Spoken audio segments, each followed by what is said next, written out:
చేతులు పైకెత్తి స్తోత్రం స్తోత్రం స్తోత్రం స్తోత్రం. దేవుని మహాకృపను బట్టి ఆయన ఆ కృప కలిగినటువంటి దేవుములో నా ప్రేమపూర్వకమైన వందనాలు చెల్లిస్తూ ఉన్నాను. అందరికీ వందనాలు. దేవుడు మిమ్మల్ని అందరినీ నిత్య రాజ్యానికై మిమ్ములను ఆయుక్తపరుస్తూ మహిమ కలిగిన ఆయన రాకడలో ఆయన ఎదుట మిమ్ములను నిలబెట్టుకొనుగాక. ఆమేన్.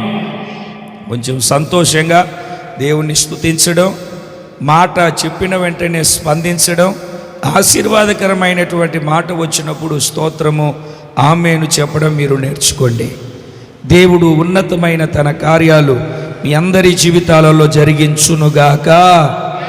అది అంత హుషారుగా ఉండాలి. ఏదో బస్ స్టాండ్లో బ్యాగులు పోగొట్టుకున్న మొహాలు పెట్టుకున్నట్టుగా దేవుని సన్నిధిలో కూర్చుంటే ఎట్లా? కొంచెం సంతోషంగా ఉండండి. దేవుని సన్నిధిలో ఎంత సంతోషంగా దేవుని సన్నిధిలో ఉంటావో అంత ఉన్నతమైన కార్యాలు దేవుడు నీ జీవితంలో జరిగిస్తాడు. ఈరోజు మన ధ్యానము నిమిత్తమై మన ఆధ్యాత్మికమైన మనుగడ క్షేమము కొరకు, మన ఆధ్యాత్మికమైనటువంటి ఆత్మీయ స్థితి వృద్ధి కొరకు పరిశుద్ధాత్మ దేవుడు మనందరితో మాట్లాడునుగాక. ఆమేన్. చెప్పాలి ఒకసారి గట్టిగా, ఆమేన్. దేవుని యొక్క వాక్యములో నుండి, దేవుని యొక్క మాటలో నుండి ఒక చిన్న విషయాన్ని మనం చదువుకుందాం. పరమగీతం 1వ అధ్యాయము. పరమగీతం 1వ అధ్యాయము 5వ వాక్యాన్ని నేను చదువుతున్నాను. మీరు మౌనంగా వినండి, తర్వాత చదువుదురు మీరే. నేను చదువుతున్నానని చెప్పాను కదా, వినండి. యెరూషలేము కుమార్తెలారా, నేను నల్లని దాననైనను సౌందర్యవంతురాలను, కేదారు వారి గుడారము వలెను, సొలొమోను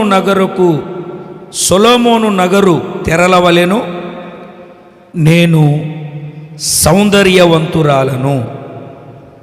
ఇప్పుడు చదవండి మీరు.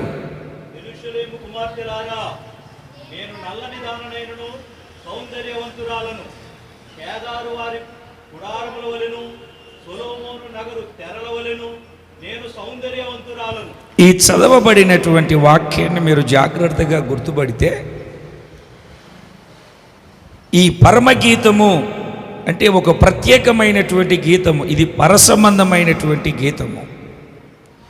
ఈ పరమగీతములో ప్రియుడు ప్రియురాలి యొక్క ఒక ఉన్నతమైన సంభాషణ, వాళ్ళ మధ్యలో ఉన్నటువంటి ప్రేమానురాగముతో కూడినటువంటి ఒక అనుభూతి ప్రత్యక్షపరచబడుతూ ఉంది.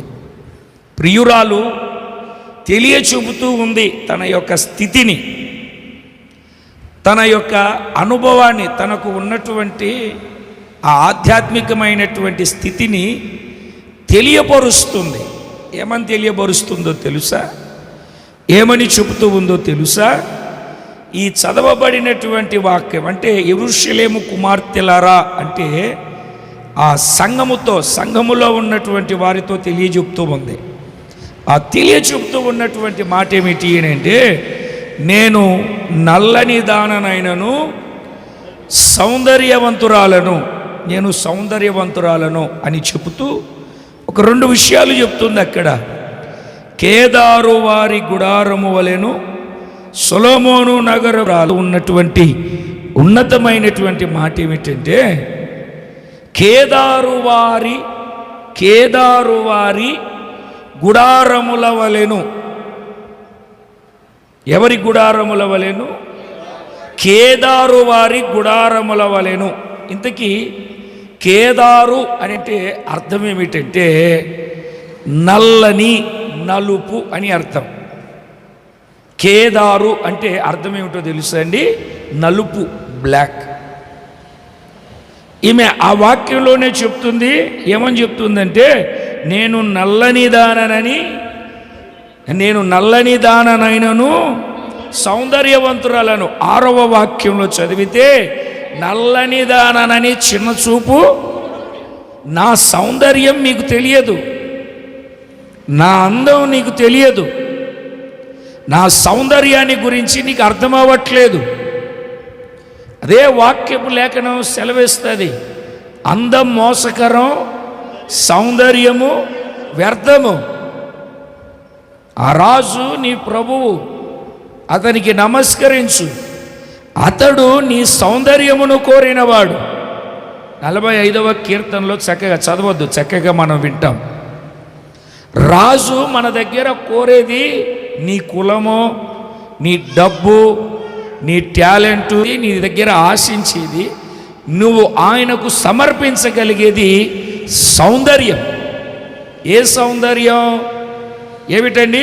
శరీరాన్ని పోషించుకుంటూ వయస్సు ఎంత పెద్దగా ఉన్నా రంగేసుకుంటూ మేకప్లు వేసుకుంటూ వయస్సును తగ్గించుకొని 60 ఉన్నాయి, 20 లాగా కనబడాలని రంగు పూసుకుంటే 20 అయిపోద్దా? రాసిన రంగు రాలిపోతుందా? వేసిన మేకప్ ఊడిపోకుండా అట్లాగనే ఉంటుందా? దేవుని బిడ్డలారా, జాగ్రత్తగా గమనించండి. ఆ కుమార్తెలారా, నేను నల్లగా ఉన్నానని చిన్న చూపు చూస్తున్నావేమో. ఇక్కడ కూర్చున్నటువంటి మీ జీవితాల్లో కూడా ఇతరులను చిన్న చూపు చూసే తత్వం చాలా మందిలో ఉంది అని రాత్రి పరిశుద్ధాత్మ దేవుడు నాకు చెప్పాడు. నేను ప్రార్థిస్తూ ఉంటే, నేనే గొప్ప, అంతా నాకే తెలుసు, నేనే అనుకునే స్వభావం నీలో ఎక్కువ ఉంది గనక నువ్వు ముందుకు వెళ్ళలేకపోతున్నావు. అదే ఆమె అంటుంది. ఆ యెరూషలేము కుమార్తెలట, యెరూషలేము సంఘానికి సాదృశ్యం. ఆ యెరూషలేము కుమార్తెలు ఈమె నల్లగా ఉందని చిన్న చూపు చూస్తున్నారు. నీ కలర్ వేరు, నా కలర్ వేరు. నీ ముఖము షాట్లాగా ఇంత వెడల్పోంది, పైన బాగానే ఉంది అని కిందికి వచ్చేసరికి బియ్యం జరిగే షాట్లాగా ఉంది. నా ముఖం చూడు ఎంత గుండ్రంగా ఉందో. ఒక్క యాక్సిడెంట్ అయితే తెలుస్తుంది నీ ముఖం ఎంత బాగుంటుందో. 4 వడగుళ్ళలు వేసేయనుకోండి, షెగ్గడ్డలు వేసేయనుకోండి ముఖం మీద, అప్పుడు తెలుస్తుంది నీ ముఖం ఎంత సౌందర్యంగా ఉంటుందో. రంగును బట్టి, కలర్ను బట్టి, లేకపోతే ఇంకొక దాన్ని బట్టి, లేకపోతే ఇతరులలో ఉన్నటువంటి లోపమును బట్టి ఏ రోజు నీ సహోదరుని లేదా నీ సంఘములో ఉన్న విశ్వాసిని తక్కువ చూపు చూడక, చిన్న అంచనా వేయకుండా, నిజాలు ఎంతో, సత్యమేమిటో అసత్యమేమిటో అడిగి తెలుసుకొని మాట్లాడి ప్రవర్తించే ఒక అనుభవము కలిగి నువ్వు నడిపించబడాలి. నేను నల్లనిదాననైనను, ఇప్పుడు నేను పరిశుద్ధాత్ముడు నా మనసులో ఉంచినటువంటి మాట ఏమిటంటే, కేదారు వారి గుడారముల వలె నేనున్నాను. నేను నల్లనిదాననే. ఎవరిని? నేను నల్లనిదాననే, అయితే సౌందర్యవంతురాలను. అసలు ఈమె కేదారు వారి గుడారముల వలె నేను ఉన్నాను అని అనడానికి గల కారణం ఏమిటి? నేను కేదారు వారి గుడారముల వలె ఉన్నాను అనడానికి అసలు ఆ గుడారమే సౌందర్యం. చూడండి, ఆ మాటను మీరు చదివితే, కేదారు వారి సొలొమోను నగరు తెరలవలెను. ఒక్క మాటలో చెప్పాలంటే ఆ కేదారు వారి గుడారాలు వారి గుడారాలు. ఇశ్రాయేలు, నీ గుడారాలు ఎంత రమ్యమైనటువంటివి. దేవుని బిడ్డలారా, గుడారాలు అంటే 2 గమనించాలి మనం. ఒకటి, మనం కట్టుకున్నటువంటి నివాసం. ఇంతకుముందు వాళ్ళు పరదేశులు, యాత్రికులు గనక తెరలతో కూడినటువంటి గుడారాలు వేసుకునేవాళ్ళు. రెండవది, దేవుని బిడ్డలారా, మనం వాక్యాన్ని జాగ్రత్తగా గమనిస్తే, ఇదిగో ఈ దేహం అనే గుడారము. ఈ కేదారు వారి గుడారాలు ఎలాగున్నాయి అంటే, అలాగ చూస్తూ ఉంటే చాలా సౌందర్యంగా ఉన్నాయి. ప్రత్యక్షపు గుడారం ఉందా? ప్రత్యక్షపు గుడారానికి ఆ అతి పరిశుద్ధ స్థలము, దానికి కప్పులు 4 రకాల తెరలు కప్పుతారు. 4 రకాల తెరలు. లోపల నీల, ధూమ్ర, కొంచెం తగ్గించు, మాస్టర్ తగ్గించు, కొంచెం విను. ఊరికి అట్లాగనే కూర్చో. కేదారు వారి గుడారాన్ని గురించి మనం మాట్లాడుతున్నాం. ఆ ప్రత్యక్షపు గుడారం తెరలు నీల, ధూమ్ర, రక్తవర్ణ, పేనిన నారలతో కెరూబులతో చేయబడిన విచిత్రమైన పనికారుని వలె మొదటి తెర ఉంటుంది. రెండవ తెర, మూడవ తెర, నాలుగవ తెర ఎర్ర రంగు వేసినటువంటి పొట్టేళ్ల తోళ్ళు, తర్వాత పైన సముద్రపు వత్సల తోళ్లతో చేస్తాడు. ఆ గుడారాన్ని బయట నుండి చూస్తే ఎట్లా ఉంటుందంటే, ప్రత్యక్షపు గుడారం చాలా అసహ్యకరంగా ఉంటుంది. సముద్రపు వత్సల అన్నటువంటి ఒక జంతువు ఉంటుంది, సముద్రంలో ఉంటుంది జంతువు. దాని చర్మముతో తెరను తయారు చేసి పైకప్పుగా కప్పుతారు. బయట నుండి చూసినప్పుడు ఏంటిది ఇంత ఉంది, ఇట్లాగుంది అన్నట్టుగా కనపడుతుంది. ఇది నల్లగా. ఆ ప్రత్యక్షపు గుడారం లోపలికి వెళితే దేవుని తేజస్సు ఏమిటంటే కాదు, పైన ఏమిటండి మేకప్ వేసి రాసి పూసి అదేసి ఇదేసి ఆమె చెప్తూ ఉంది. ఆమె పోల్చుకుంటూ ఉంది, నేను ఎవరిలాగున్నాను? కేదారు వారి గుడారం లాగున్నాను. నేను కేదారి వారి గుడారం వలె ఉన్నాను. అసలు ఈ కేదారీయులు ఎవరు అని అంటే, ఇస్మాయేలు కొడుకు. ఇస్మాయేలు ఎవరి కొడుకు? మాకు తెలియదు. యాకోబు కొడుక. చదవండి మీరు ఆది కాండము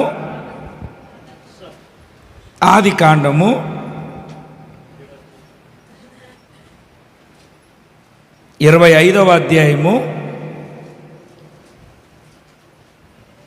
13వ వాక్యాన్ని మీరు చదవండి. ఎవరండి? ఇస్మాయేలు జ్యేష్ఠ కుమారుడైన నెబాయేతు, కేదారు. అమ్మా బాగా చదవండి ఆ మాటను. అద్బాయేలు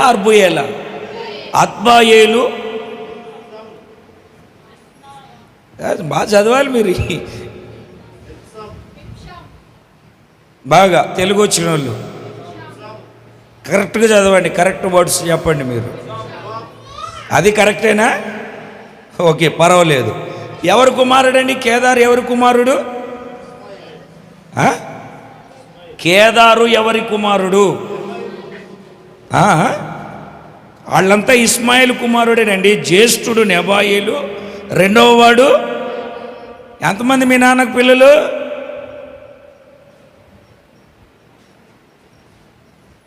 ఎంతమంది? సుందరాజు కుమారుడైనటువంటి నేను, మా అన్న మొదటివాడు, మా అన్న రెండవ వాడు, నేను మూడవ వాడిని. దేవుని బిడ్డలారా, మీరు ఆడ వాక్యాన్ని జాగ్రత్తగా గమనిస్తే, ఇస్మాయేలు కుమారుడైన నెబాయేతు, కేదారు అంటే ఎవరి కుమారుడు? ఇస్మాయేలు కుమారుడు. ఇస్మాయేలు ఎవరి కుమారుడు? పై వాక్యాన్ని చదవండి.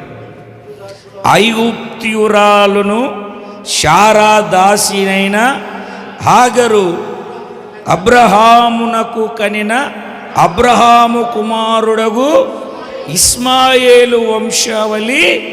దేవునికి స్తోత్రం కలుగునుగాక. దేవుని బిడ్డలారా, అక్కడ వాక్యాన్ని మీరు జాగ్రత్తగా గమనిస్తే, ఈ కేదారు ఎవరు అన్నటువంటి మాటను మనం జాగ్రత్తగా గుర్తుపడితే, ఇస్మాయేలు కుమారుడు. ఎవరు కుమారుడండి? ఇస్మాయేలు కుమారుడు. ఇస్మాయేలు వీళ్ళు తూర్పు దేశస్థులుగా ఎంచబడ్డారు. ఏ దేశస్థులుగా? తూర్పు దేశస్థులు వీళ్ళు. మీరు చూడండి, ఆ మాటను కూడా చూడండి. ఇర్మియా గ్రంథము 2వ అధ్యాయము 10వ వాక్యాన్ని ఒక్కసారి చూడండి.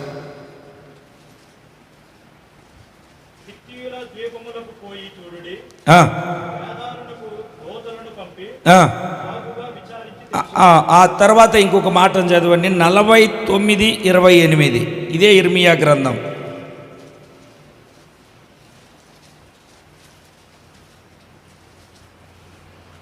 ఇంకా తీస్తూనే ఉన్నారు నాలాగా. 28. అమ్మా, బబులోను రాజైన నెబుకద్నెజరు కేదారును గూర్చియు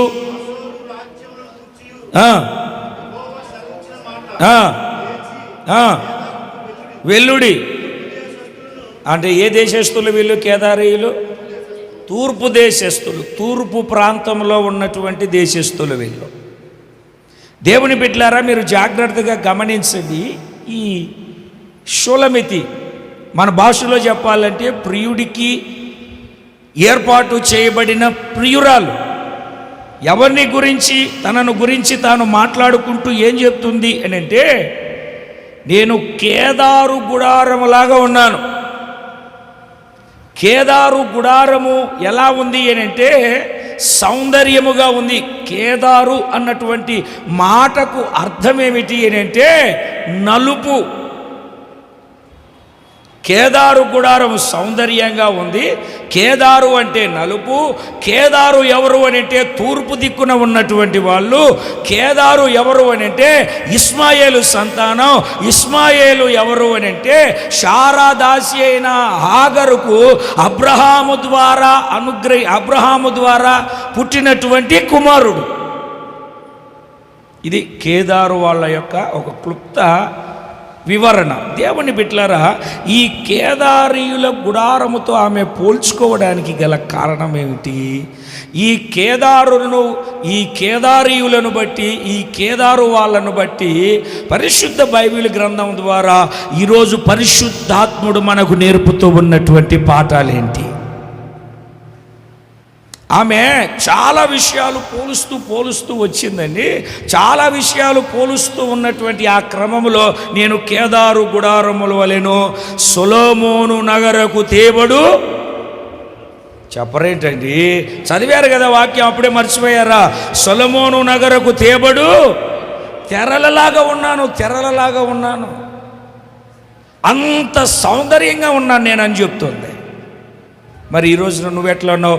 పౌలు గారు కూడా కొరింథీయులకు రాసిన మొదటి పత్రిక 11వ అధ్యాయం 1వ వాక్యంలో చదివితే, నేను క్రీస్తును పోలి నడుచుకొనుచున్న ప్రకారము మీరును నన్ను పోలి నడుచుకోండి. ఎఫెసీ పత్రిక 5వ వాక్యంలో, ప్రియులైన పిల్లలారా మీరు దేవుణ్ణి పోలి నడుచుకోనండి. అదే వాక్యంలో ప్రేమ కలిగి నడుచుకోండి. అదే వాక్యంలో అజ్ఞానులుగా కాక జ్ఞానుల వలె నడుచుకోండి. అదే 5వ అధ్యాయంలో వెలుగు సంబంధుల వలె నడుచుకోండి. చాలా విషయాలు పరిశుద్ధాత్ముడు బోధిస్తూ వస్తున్నాడు. ఇప్పుడు నువ్వు ఎవరిని పోలి నడుచుకుంటున్నావు? ఎవరిని పోలి నువ్వు నడిపించబడడానికి, ఎవరిని పోలి నడవడానికి నిన్ను నీవు దేవునికి అప్పగించుకుంటున్నావు? ఒక్కసారి దేవుని మాటను ఆలకిస్తూ ఉన్నటువంటి దేవుని బిడ్డలారా, జాగ్రత్తగా ఖచ్చితంగా మీరు గుర్తుపట్టవలసినటువంటి జీవము కలిగినటువంటి దేవుని వాక్కు కేదారు గుడారముల వలె ప్రియుడికి ఇష్టమైనటువంటి ప్రియురాలు పోల్చుతూ చెబుతూ ఆ ప్రకారము నడిపించబడుతూ ఉన్నటువంటి ఆ ఆధ్యాత్మికమైన అనుభవంలో నువ్వు ఎలా నడిపించబడుతున్నావు? నువ్వు ఏ విధంగా నడుస్తూ ఉన్నావు? నువ్వు ఏ రకంగా నీ ఆధ్యాత్మికమైనటువంటి మనుగడను ముందుకు కొనసాగిస్తున్నావు? అసలు కేదారు వారు మనకు కేదారీయులు మనకు నేర్పుతూ ఉన్నటువంటి అద్భుతమైనటువంటి పాఠం ఏమిటి, సందేశం ఏమిటి? మనము చదువుదాం పరిశుద్ధ బైబిల్ గ్రంథంలో కొన్ని మాటలు కేదారీయుల గురించి. యెహెజ్కేలు గ్రంథం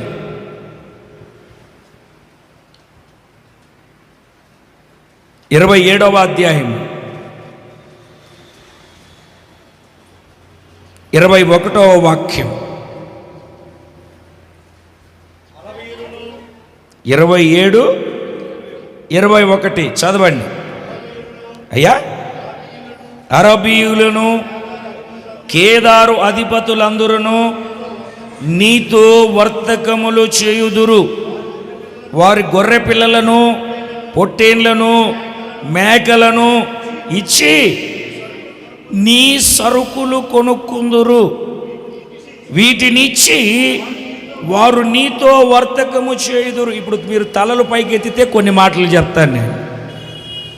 కేదారు దగ్గర మనం నేర్చుకునవలసింది, కేదారీల గురించి మనము తెలుసుకొనవలసినటువంటి ఒక అద్భుతమైనటువంటి పాఠం ఏమిటంటే, కేదారీయులు వ్యాపారము చేస్తూ ఉన్నటువంటి వాళ్ళు, వర్తకులు, మంచి వ్యాపారము చేయగలిగినటువంటి వాళ్ళు, దేవుని మాటను ఆలకిస్తూ ఉన్నటువంటి దేవుని బిడ్డలారా, మరి కేదారీయులు వర్తకము చేస్తే మనం ఏం చేయాలి? ప్రియురాలు కేదారీయుల గుడారములను పోల్చుకొని నేను కేదారీయుల గుడారముల వలె సౌందర్యంగా ఉండాలంటుంది కదా. ఆ కేదారీయులను పోల్చుకొని మనకు పరిశుద్ధాత్ముడు ఈరోజు నేర్పుతూ ఉన్నటువంటి ఉన్నతమైనటువంటి పాఠం ఏమిటంటే, కేదారీయులు వర్తకులు. అలాగే నీవు కూడా వర్తకుడిగా మార్చబడాలి. నీవు కూడా వ్యాపారం చేయాలి. ఏంటి నువ్వు చేసే వ్యాపారం? చూడండి, నేను ఒక్క మాటను మీకు చెప్తాను. లూకా రాసిన సువార్త 2వ అధ్యాయం. నువ్వు చేయవలసినటువంటి వ్యాపారం జాగ్రత్తగా గమనించండి. లూకా రాసిన సువార్త 2వ అధ్యాయం. ఈ 2వ అధ్యాయంలో దేవుని బిడ్డలారా, మీరు జాగ్రత్తగా గమనించండి. 49వ వాక్యాన్ని మీరు చదివినప్పుడు, ఆయన మీరేలా నన్ను వెతుకుచుంటిరి, నేను నా తండ్రి పనుల మీద ఉండవలెనని మీరు ఎరగరా అని వారితో, మీరు కింద ఫుట్ నోట్లో చూస్తే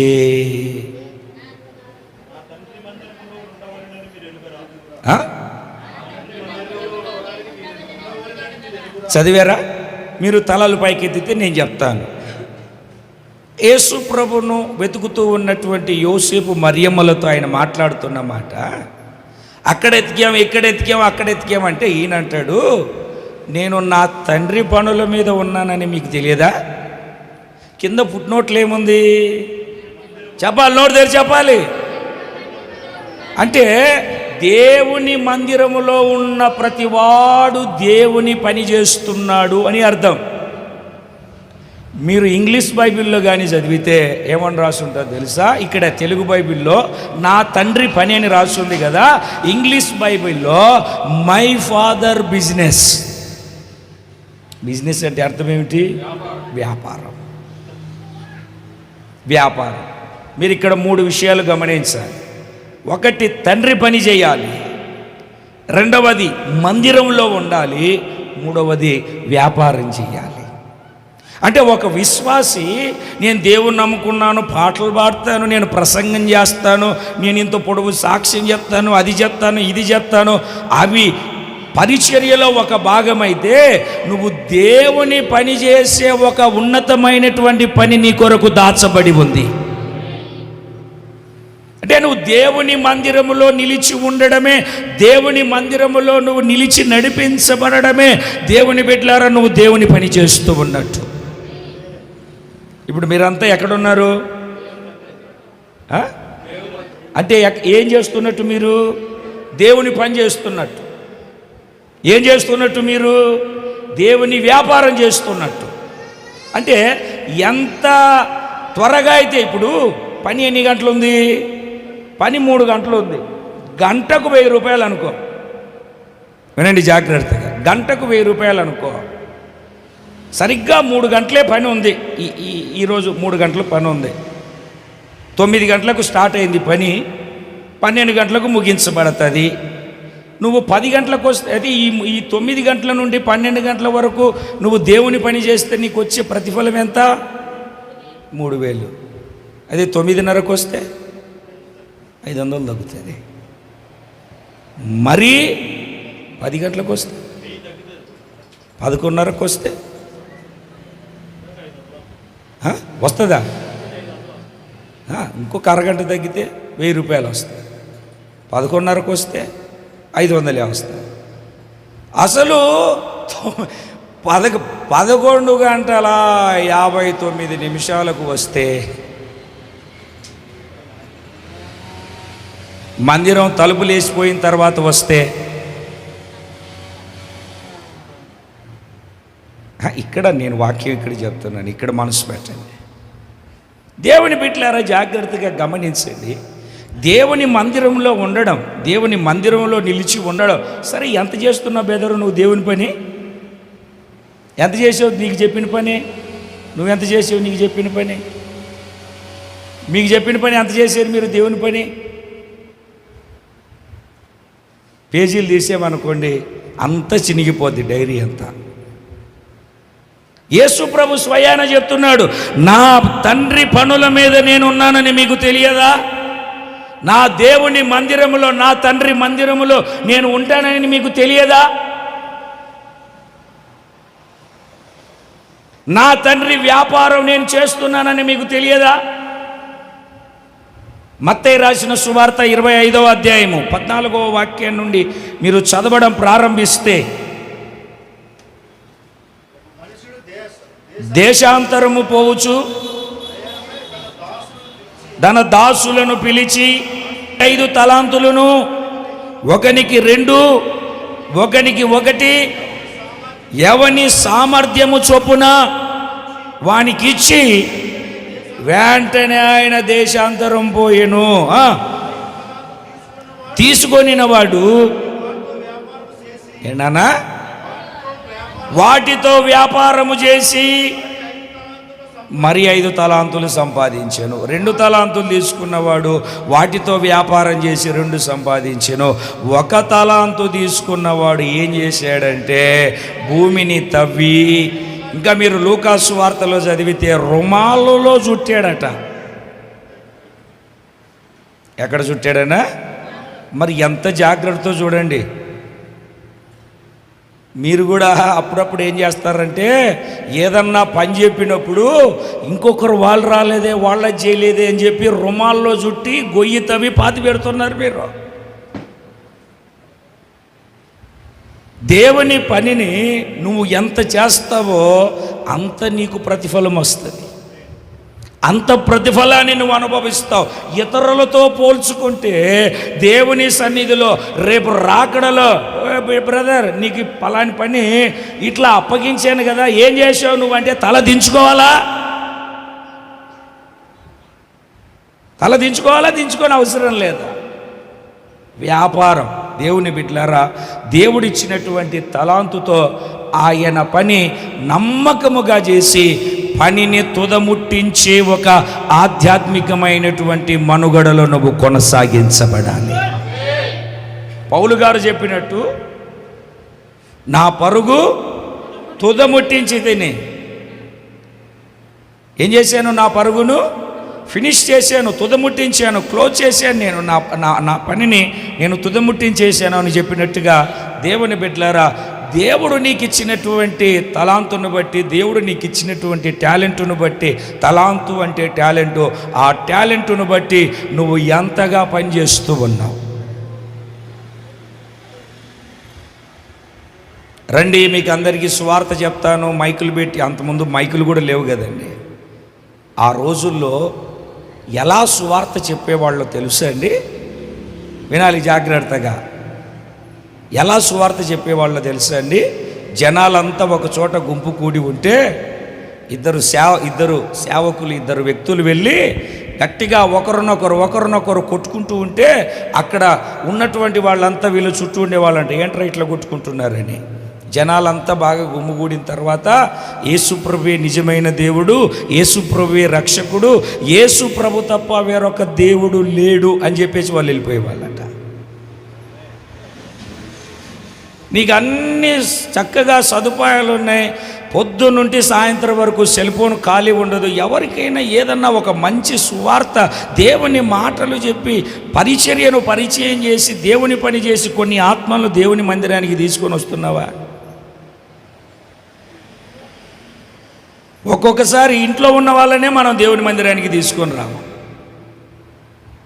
వాక్యం ఏం చెప్తుంది? కేదారీయులను గురించి మనం నేర్చుకునవలసిన పాఠం ఏమిటి?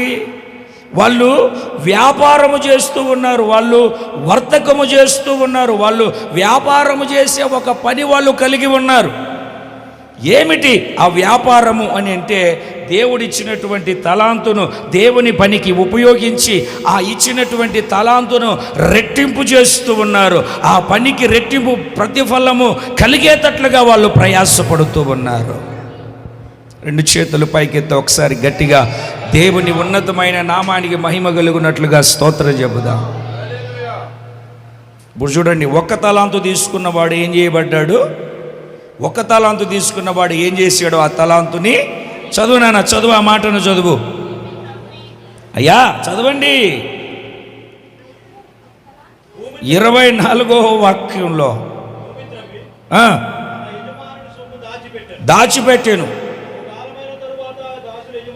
వచ్చి లెక్క చూసుకున్నాడు. 24వ వాక్యాన్ని చదవండి. ఒక తలాంతు తీసుకున్నవాడి పరిస్థితి ఎలాగుందో. ఒక తలాంతు తీసుకుని వాడు వచ్చి, అయ్యా నీవు విత్తని చోట కోసేవాడవు, చల్లని చోట పంటను కూర్చుకునేవాడవు, కఠినుడవని నేను ఎరుగుదును గనుక నేను నీకు భయపడి నీ తలాంతును నేను దాచిపెట్టాను, నీది నువ్వు తీసుకో అని చెప్తున్నాడు. దేవుడు తలాంతు ఇచ్చింది ఎందుకు? ఇచ్చింది ఇచ్చినట్టుగా ఇవ్వడానికి కాదు. రేపు దేవుడు లెక్క అడుగుతాడు. ప్రతి పనికి, ప్రతి విషయానికి దేవుడు లెక్క అడుగుతాడు. అసలు అంతెందుకు, ప్రతి పని ఎందుకు, నువ్వు ఏం మాట్లాడుతున్నావో ఆ మాట కూడా లెక్క అడుగుతాడు దేవుడు. జాగ్రత్త, మాటల విషయంలో కూడా జాగ్రత్తగా ఉండాలి దేవుని సన్నిధిలో మనం. ఏమండి, ఆ లెక్క అడిగే ఆ క్రమంలో దేవుని బిడ్డలారా, ఆ లెక్క అడిగేటప్పుడు అబ్బే లేదండి మీరు ఇచ్చిన తలాంతు నేను ఇంకా లూకాసు వార్తలో చక్కగా రాసి ఉంటుంది, రుమాల్లో పెట్టి ఇంటికి వెళ్ళిన తర్వాత 19వ అధ్యాయంలో చూసుకొని అక్కడ 10 మంది ఉన్నారు, ఒక్కొక్కరికి ఒక్కొక్క తలాంతు ఇచ్చాడు. ఇప్పుడు చదవద్దు మీరు, లెక్క చక్కగా అప్పగించేసాడట. ఎంత మంచోడో.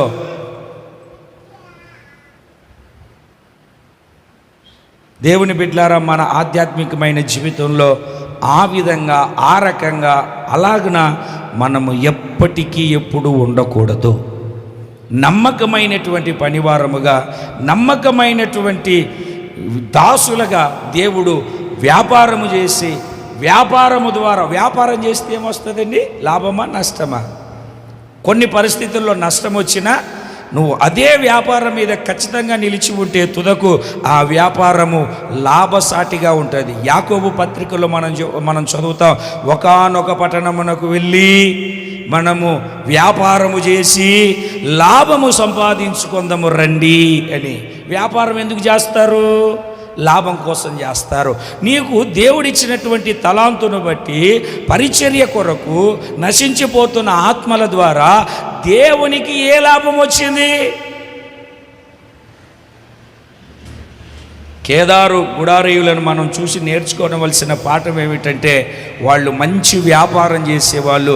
మనము కూడా దేవుని మందిరములో ఉండడం, దేవుని పని చేయడం, నశించిపోతున్న ఆత్మల కొరకు వాళ్ళను రక్షించబడడానికి మనము ప్రయాసపడడం, దేవుడిచ్చిన టాలెంట్ ద్వారా కొంతమందినైనా మనము రక్షించడం, దేవుని పని మీద మనము నిమగ్నులమై దేవుని సన్నిధిలో కాలము గడపడము మనము నేర్చుకుంటే దేవుని ఉన్నతమైనటువంటి కార్యాలు దేవుడు మన జీవితంలో జరిగిస్తాడు. వ్యాపారం చేద్దామా? నిజంగా నువ్వు సార్వత్రిక సంఘం అయితే దేవుని పని చేయాలి, వ్యాపారం చేయాలి. దేవుని కొరకై నువ్వు వ్యాపారం చేయగలగాలి. కోటికై కోటి విద్యలు అంటారు కదా, అవన్నీ మనకు అవసరం లేదు. కానీ దేవుని బిడ్డలారా, కొన్ని ఆత్మలను పట్టుకొని దేవునికి అప్పగించడానికి ప్రయాసపడదాం. దేవుని వ్యాపారంలో, దేవుని పనిలో నిమగ్నులమై ఉందాం. దేవునికి స్తోత్రం కలుగునుగాక. చెప్పాలి గట్టిగా హల్లెలూయా, హల్లెలూయా. సంతోషంగా చెప్పాలి హల్లెలూయా. రెండో విషయాన్ని చెప్తాను, మీరు చదవండి. యెషయా గ్రంథం 42వ అధ్యాయం 11వ వాక్యం.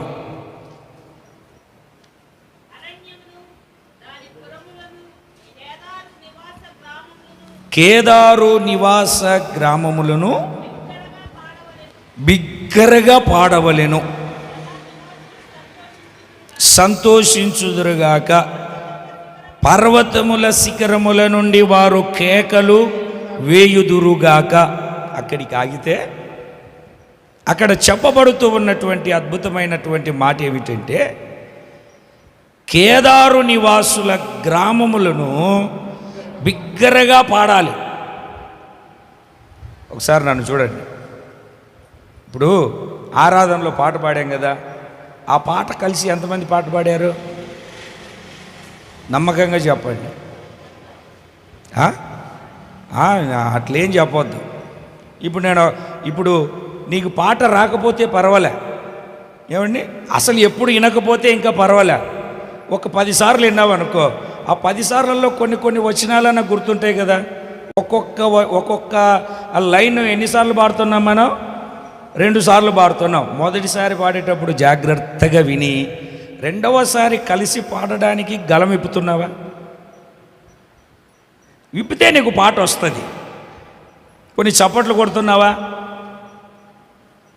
చప్పట్లు నేను చూస్తున్నాను కదా, నేను గమనిస్తున్నాను. అసలు ఏం పట్టించుకోవట్లేదు, ఏం గమనించుకోవట్లేదు, ఏం చూడట్లేదు లేని మీరు అనుకుంటూ ఉన్నారు.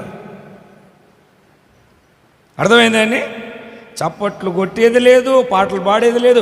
ఎప్పుడు పాడతారంటే మైకు చేతికి ఇచ్చినప్పుడు మాత్రమే స్వరం విప్పుతారు. ఓహో నా ధన్యత, ఓహో నా భాగ్యము, ఏమని వివరింతును. ఇప్పుడు పరీక్ష అనుకోండి, ఇది కలిసి పాడింది, ఇది మాకు రాదండి ఆ పాట.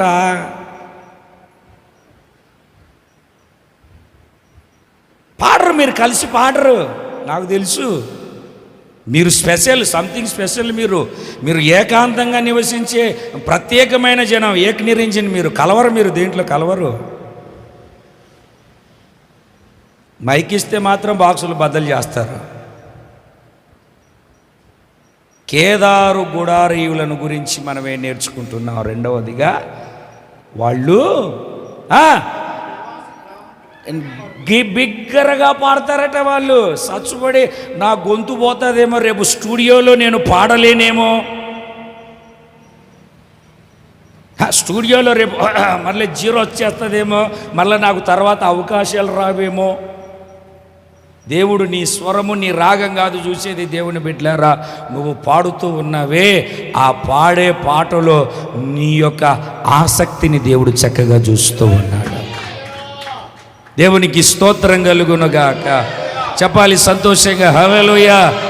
ప్రతి ఘోర పాపమును కడుగును మన యేసయ్యా. బిగ్గరగా పాడుతున్నారా?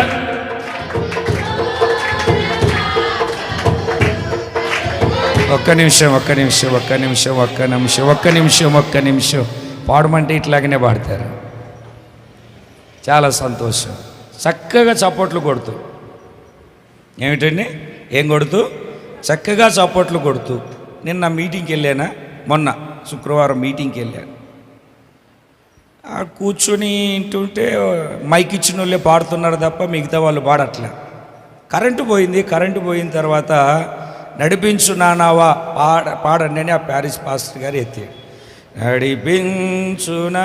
ఇప్పుడు ఎట్లా ఉందంటే వాళ్ళు అందరూ కలిసి పాడుతూ ఉంటే ఈ చప్పట్లు కలవాలి, చప్పట్లు కొట్టేది కూడా నేర్చుకోవాలి. ఇదొక దేవుడిచ్చినటువంటి కృప, చప్పట్లు కొట్టడం కూడా.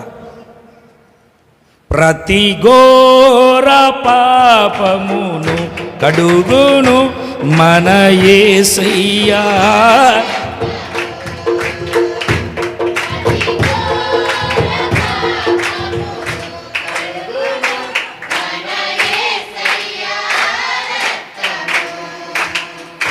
బహు దుఃఖములో మునిగేనే, చెమట రక్తముగా. బిగ్గరగా, బహు దుఃఖములో మునిగేనే, చెమట రక్తముగా మారేనే. యేసు రక్తము, రక్తము. ఆమేన్. హల్లెలూయా. అభిషేకించబడిన సేవకులు వెళ్ళి పాట పాడుతుంటే విశ్వాసులంతా స్వరము కలిపి చప్పట్లు కొట్టి దేవుని మహిమపరుస్తుంటే సాతానుగాడి గుండెల్లో ఏమిటండి, రైళ్ళు పరిగెత్తి పారిపోతాడట. అంత మాత్రమే కాదు, ఆ సమాజంలో ఎవరైనా దయ్యం పట్టిన వాళ్ళు, శోధనతో ఉన్నవాళ్ళు, బాధతో ఉన్నవాళ్ళ మొత్తము బాధ తొలగిపోవాలి. అంత ఆసక్తితో దేవుని సన్నిధిలో ప్రతి పాటను నువ్వు చక్కగా పాడగలగాలి. వారానికి ఒకసారిగా మందిరంలో ప్రేమించేదన్ అధికముగా ఆరాధింతు ఆసక్తితో పూర్ణ బలము. నిజం చెప్పండి, పూర్ణ బలంతో చేస్తున్నారా మీరు? కొట్టి కొట్టి చేతులు ఎక్కడ చచ్చుపడతాయో, పాడి పాడి గాత్రం ఎక్కడా,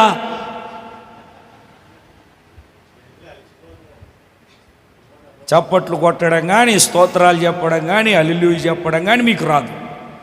కేదారీయుల దగ్గర నువ్వు నేర్చుకో. ఇవన్నీ వాళ్ళకు చెప్తున్నాడు, బిగ్గరగా పాడాలి. వాళ్ళను పోల్చి మనతో చెప్తున్నాడు. నిజం దేవుని పెట్టారా, నువ్వు సార్వత్రిక సంఘం అయితే, ప్రియుడికి ఇష్టమైన ప్రియురాలవైతే, ప్రియురాలు కేదారు గుడారాలను పోలుస్తూ ఉంది. ఆ గుడారాలలో వీళ్ళు పాడుతున్నారు, ఇంకా బిగ్గరగా పాడాలి, ఇంకా బిగ్గరగా దేవుని స్తుతించాలి. అపోస్తుల కార్యముల గ్రంథం 16వ అధ్యాయం 25వ వాక్యాన్ని మీరు జాగ్రత్తగా చదివితే, దేవుని సువార్తను ప్రకటిస్తున్న వాళ్ళను పట్టుకొని పంచాయతీలో నిలబెట్టి వాళ్ళ పై వస్త్రాలు ఊడదీసి 39 దెబ్బలు బెత్తములతో వాళ్ళను కొట్టి, ఏది మీ టీచరు మా టీచరు కొట్టిన బెత్తాలు కాదు. ఆ బెత్తం ఎలా ఉంటుందంటే, ఎముక విరగదు కానీ శరీరంలో ఉన్న ఆ దెబ్బ తగిలిన చోట కండ మొత్తం నలిగిపోద్ది, పగిలిపోద్ది. అయితే మధ్యరాత్రి వేళ పౌలును శీలయు దేవునికి ప్రార్థించుచు కీర్తనలు పాడుచూ ఉండిరి. ఏ పరిస్థితిలో? పై వాక్యాన్ని మీరు జాగ్రత్తగా చదవడం ప్రారంభిస్తే, పొంది త్రోసి కాళ్ళకు బొండం వేసి, అంటే కాళ్ళకు బొండ వేసి బిగించాడు. బొండం వేస్తే కాలు కదులుతుందా? మీరు ఎన్నిసార్లు మసిలారండి? ఎన్నిసార్లు మీరు ఎంత ఫ్రీగా ఉందని మీ కాళ్ళకి ఎవరన్నా బొండాలు వేసారా? సంఖ్యలతో ఎవరన్నా బంధించారా? చెరసాలలో పడేసారా మిమ్మల్ని? అయితే మధ్యరాత్రి వేళ పౌలును శీలను దేవునికి ప్రార్థించుచు కీర్తనలు పాడుచుండిరి, ఖైదీలు వినుచుండిరి. అప్పుడు అకస్మాత్తుగా మహాభూకంపము కలిగెను, చెరసాల పునాదులు అదిరెను. వెంటనే తలుపులన్నీ తెరుచుకొనెను, అందరి బంధకములు ఓడెను. గట్టిగా చప్పట్లు కొట్టి సజీవుడైనటువంటి దేవుని నామాన్ని మహిమ కలుగునట్లుగా స్తోత్రం చెబుదాం. అందరి బంధకాలు పక్కన పెడితే నీకున్న బంధకాలే నీకు కూడట్లేదు. ఎందుకు కూడట్లేదంటే నువ్వు స్తుతించట్లేదు. ఎందుకు కూడట్లేదంటే నువ్వు పాటలు పాడట్లేదు. ఎందుకు కూడట్లేదు అని అంటే దేవుణ్ణి నువ్వు గణపరచట్లేదు, దేవుని కీర్తించట్లేదు, దేవుని కొనియాడట్లేదు.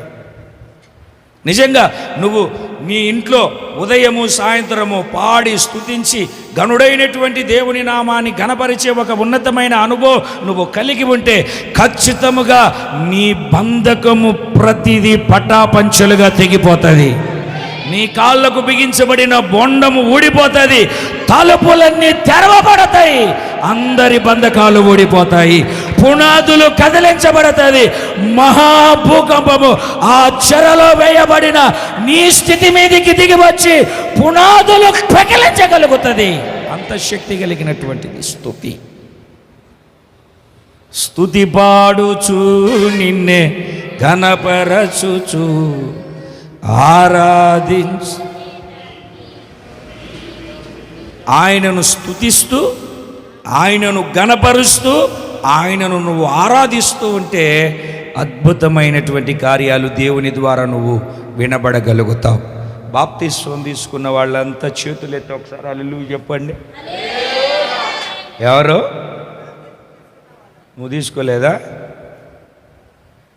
ఏంజెల్కి బాగుండట్లేదు ఒక వారం రోజులు అంటే.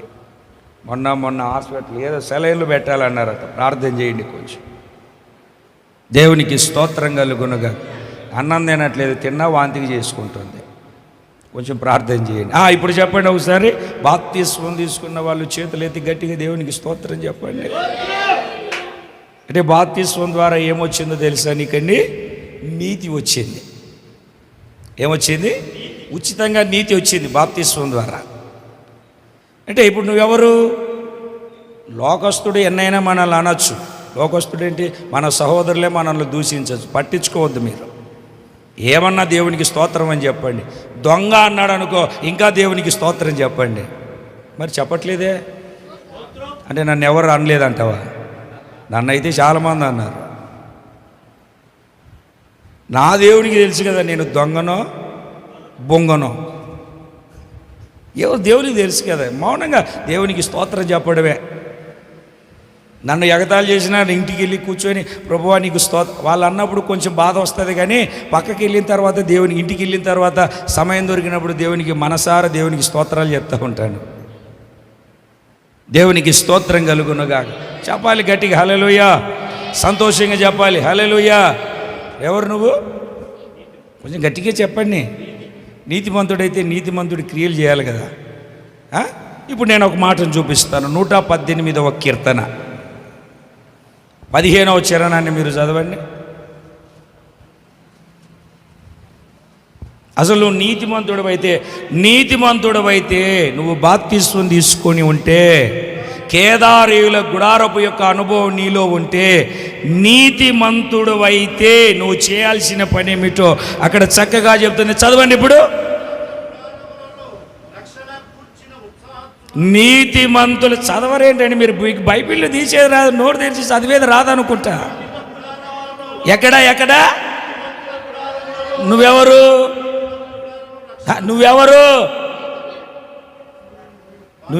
Who are you? బాప్తిస్మం తీసుకుంటే నీతిమంతుడు కదా. యేసు ప్రభుని నమ్ముకుంటే నీతిమంతుడు అయిపోయావు కదా. ఉచితంగా కదా ఇదంతా. Who are you? నీతిమంతుడవైతే నీ గుడారాలలో సినిమాలను గురించిన మ్యూజిక్ ఉందా? బంచికు మ్యూజిక్ ఉందా? డింక్ చెక్క మ్యూజిక్ ఉందా? నువ్వు నీతిమంతుడవైతే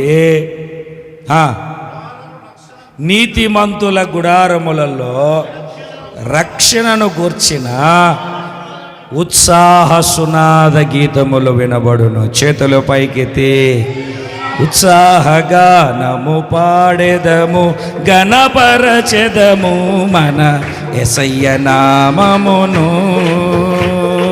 ఉత్సాహగానము యేసయ్య నామమును. హల్లెలూయా హల్లెలూయా హల్లెలూయా. యెహోవా ఈరే, హల్లెలూయా యెహోవా షాలేం. హల్లెలూయా. గట్టిగా అనుకున్న వాళ్ళు ఆగిపోయారు. నాకైపోయి అర్థమైపోయింది.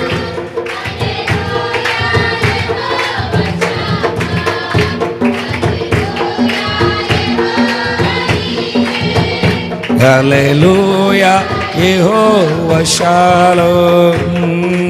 ఉత్సాహగానము గణపరచెదము మన యేసయ్య నామమును. హల్లెలూయా.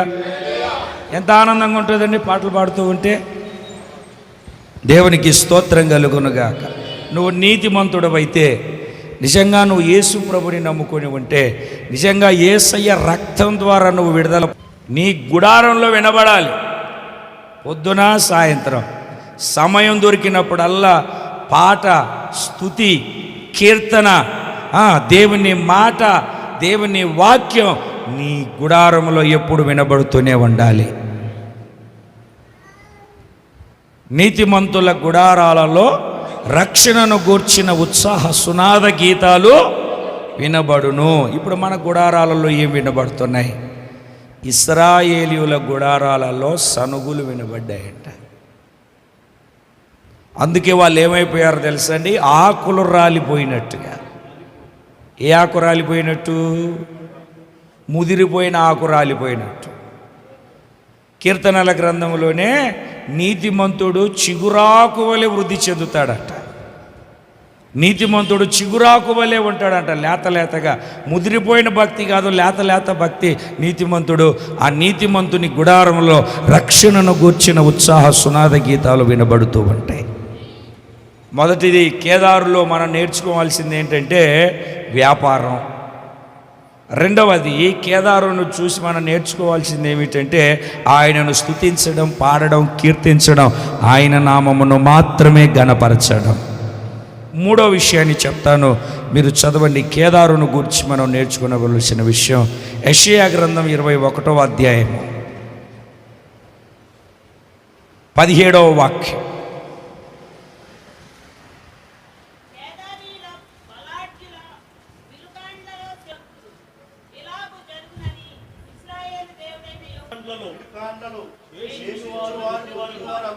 ఇప్పుడు తలలు పైకి ఎత్తితే దాని సరైన నిర్వచనం, సరైనటువంటిది ఏంటంటే, దేవుని బిడ్డలారా, కేదారీయులు బలాఢ్యులు. ఎవరండి? బలాఢ్యులు, బలహీనులు కాదు. కేదారీయులు ఎవరు అని అంటే విలుకాండ్లు. అంటే యుద్ధమునకు సిద్ధముగా, యుద్ధము చేయుటకు, యుద్ధ రణరంగములో పోరాడుటకు, యుద్ధ ఆలోచన, యుక్తులు కుయుక్తులు అన్నిటినీ పటాపంచలు చేయడానికి శక్తి కలిగినటువంటి వారు కేదారీయులు. ఇప్పుడు అపవాది తంత్రములను ఎదిరించుటకు, అపవాది ఆలోచనలు పడగొట్టడానికి, అపవాది యొక్క ఏమిటండి తంత్రములన్నిటినీ లేదా అపవాది యొక్క దుర్గములను పడద్రోయడానికి నువ్వు బలవంతుడవా బలహీనుడవా? బలహీనుడిగా ఉన్నావా బలవంతుడిగా ఉన్నావా? మిమ్మల్ని సింపుల్గా ఒక మాట అడుగుతాను, ఇటు చూడండి, తలల పైకి నన్ను అడిగి, నువ్వు ప్రారంభములో ఉన్నటువంటి ఉత్సాహం నీకుందా దేవుని పని మీద? ప్రారంభములో ఉన్నటువంటి వైరాగ్యం ఉందా నీకు? ప్రారంభములో ఉన్నటువంటి దేవుని యొక్క శక్తి, దేవుని యొక్క పని కొరకై పరుగులెత్తే ఆసక్తి నీకుందా? ఎందుకు? బలం లేదు, బలహీనుడవైపోయావు. బ్రతుకున్నావు కానీ భక్తిలో బలహీనుడవైపోయావు. ఇప్పుడు నువ్వు కేదారుని గురించి చూడాల్సింది, నేర్చుకునవలసింది ఏమిటంటే, నువ్వు బలవంతుడిగా మార్చబడాలి. అందుకే తిమోతితో చక్కగా చెప్తాడు, తిమోతి, నా కుమారుడా తిమోతి, కృపచేత నీవు బలవంతుడవు కమ్ము. కృపచేత బలవంతుడవు కమ్ము. యెహోవా, నా కాలు జారెనని నేను అనుకొనగా నీ కృప నన్ను బలపరుస్తూ ఉన్నది. కాలు జారే పరిస్థితికి, జారాలని కాలేస్తామా మనం? ఏనా డేవిడేనా? కింద జారి పడాలని అరటి పండ్లు తొక్క మీద దాని మీద కాలేస్తామా? నడిచేటప్పుడు ఎట్లా నడుస్తామా? జాగ్రత్తగానే నడుస్తామా? తాగుడు పోతోడు తప్ప జాగ్రత్తగా నడుస్తామా? అజాగ్రత్తగా నడుస్తామా? జారే పరిస్థితి వచ్చింది.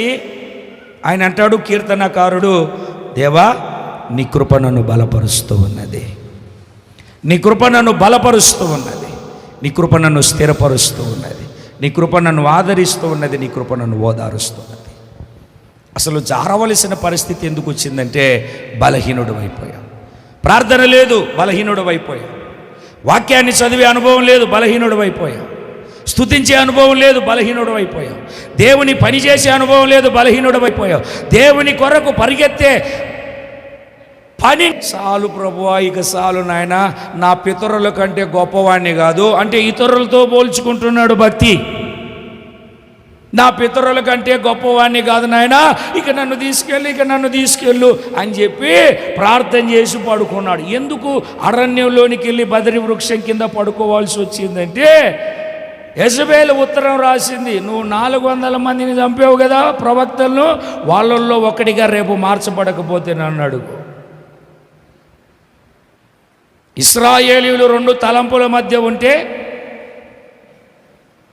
హోరేబు పర్వతం మీదికి వాళ్ళను పిలిచి బలి కార్యక్రమాలను సిద్ధపరిచి 2 బలిపీఠములు, 6 ఒక బలిపీఠం, ఈయన ఒక బలిపీఠం కట్టి ఆకాశము నుండి అగ్నిని దించి 2 తలంపులను ఏకంగా చేసి అసాధ్యమైన కార్యాన్ని సుసాధ్యపరిచినటువంటి శక్తి కలిగిన యోధుడు. అహాబు, వెళ్ళు, వర్షం పడబోతుంది, వర్షపు ధ్వని శబ్దం నాకు వినబడుతుంది, వెళ్ళి భోంచేయమని చెప్పి పంపించి 2 మోకాళ్ళ మధ్యలో తలపెట్టుకొని ప్రార్థన చేస్తే సముద్రములో నుండి మనిషి చేయంత మేఘం పైకి లేచి ప్రచండమైనటువంటి వర్షాన్ని కురిపించిన వాడు. దేవుని హస్తము బలపరిస్తే రథము కంటే ముందుగా పరిగెత్తి యెజబేలు గుమ్మము దగ్గర నిలబడినటువంటి వాడు. బలహీనుడైపోయి ఆడది ఉత్తరం రాస్తే బదరీ వృక్షం దగ్గరికి వెళ్ళి పడుకొని నిద్రపోతున్నాడు. ఎందుకు? బలహీనుడైపోయి.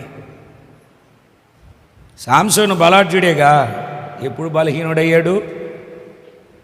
తలకాయ ఎక్కడ పెట్టాలో అక్కడ పెట్టాలి. దెలీలా ఒళ్ళో పెట్టాడు తలకాయ, ఊపింది కత్తిరించింది. సాతాను చేతిలో తలకాయ పెట్టారనుకో, ఊపినంతసేపు ఊపుతాడు, బాగానే ఉంటుంది. ప్రార్థన చేస్తున్నాను, అయ్యగారు వచ్చి ప్రార్థన చేస్తున్నారు, నేను వాక్యాన్ని కూడా చదువుతూ ఉన్నాను అనుకుంటా ఉంటా, కానీ తలకాయ మాత్రం తీయట్లా. ఊపుతుంది, బాగా ఊపుతుంది. చక్కగా నిద్రపట్టే లోపల ఫిలిస్తీన్లను పిలిచి కత్తెర చేత పట్టుకొని నీ ప్రతిష్ఠితను కత్తిరించేస్తుంది. జాగ్రత్త, మాటలో నీ ప్రతిష్ఠిత కోల్పోతున్నావు, నీ చూపులో నీ ప్రతిష్ఠితను కోల్పోతున్నావు, నీ ప్రవర్తనలో నీ ప్రతిష్ఠితను కోల్పోతూ ఉన్నావు. జాగ్రత్త, ప్రతిష్ఠితను కాపాడుకో, ప్రభు నీ కోసం దిగి వస్తాడు. ప్రతిష్ఠితను కాపాడుకో, రేపు మధ్యాకాశంలో ఆయన వచ్చినప్పుడు ఆయన ఎదుట నిలబడతావు. ప్రతిష్ఠితను కాపాడుకో, పరాక్రమము కలిగిన నా దేవుని కార్యాలు నువ్వు అనుభవించగలుగుతావు. ఆమెను కూడా చెప్పేది రావట్లేదు. నేను చెప్పానుగా, కేదారు గుడారం, ఇంకా అది ఈ వాక్యం దాటనే లేదు, అప్పుడే నీరసపడిపోయారు. హల్లెలూయా చెప్పేంత బలం కూడా నీ దగ్గర లేదు. దేవునికి స్తోత్రం కలుగునుగాక. పడుకొని, ఇప్పుడు ఆమె చంపుతానన్నది కదా, ఏనా ఎలిజబెత్ చంపుతానన్నది కదా, మరలా ఇక్కడ అడవిలోకి వచ్చి ఆ పనివాడిని పంపించి కూర్చొని ప్రభువా నన్ను తీసేసుకొని నన్ను చంపేయని ప్రార్థన చేయడం ఎందుకు? చంపే ఆమె దగ్గర ఉండొచ్చు కదా. ఎవరికి ఇష్టమండి? చంపుతాను, చచ్చిపోతాను, ఎవరికైనా ఇష్టమేనా? నువ్వు రేపు చచ్చిపోతావంటే రేపు కాదు ప్రభా, ఇంకొక వారం రోజులు, ఇంకా కొన్ని చేయాల్సినవి చాలా ఉన్నాయని చెప్పేటోళ్ళు కూడా లేకపోలే. మోషేతో చెప్పాడు, మోషే నువ్వు చనిపోబోతున్నావు, మృతి చెందబోతున్నావు, ఇశ్రాయేలీలకు ఒక పాట నేర్పంటే పాట నేర్పించి చచ్చిపోయాడు. అదే దేవుడు నీ దగ్గరికి వచ్చి రేపు ఒక పాట పాడు, చచ్చిపోతావంటే ఎవరన్నా పాట పాడతారు ఇక్కడ?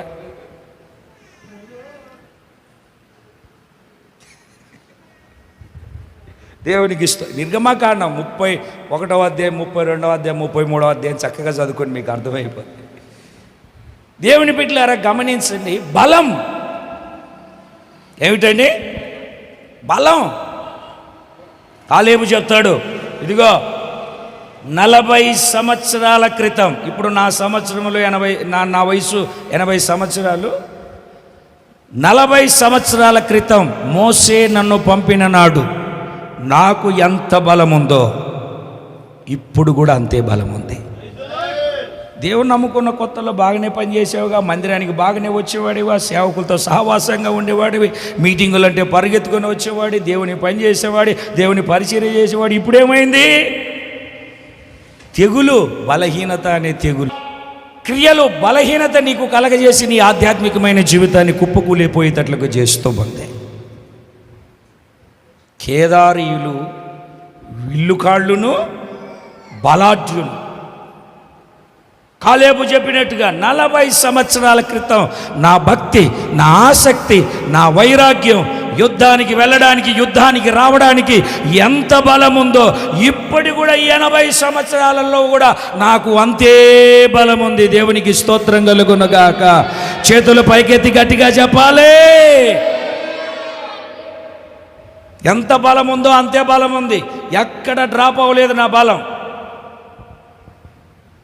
దేవుని పరిశుద్ధ నామమునకు మహిమ కలుగునుగాక. సంతోషంగా చెబుదాం హల్లెలూయా, హల్లెలూయా.